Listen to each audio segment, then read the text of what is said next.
まずはクリームチーズ 70g を電子レンジで温めたところに牛乳を加えてよく混ぜていってください。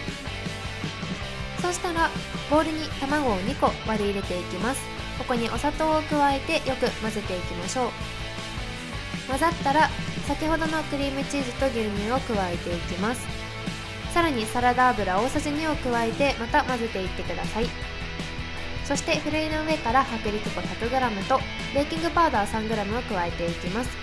フライにかけながら加えたらまた最後に混ぜていきましょう。はい、カップに流し込みましょう。流し込んで電子レンジで加熱したら完成です。以上、デリシキッチンでした。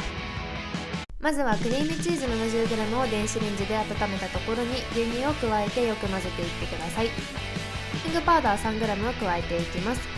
フライにかけながら加えたらまた最後に混ぜていきましょう。はい、油大さじ2を加えてまた混ぜていってください。そしてフライの上から薄力粉 100g とベーキング混ざったら先ほどのクリームチーズと牛乳を加えていきます。さらにサラダ油、そうしたらボウルに卵を2個割り入れていきます。ここにお砂糖を加えてよく混ぜていきましょう。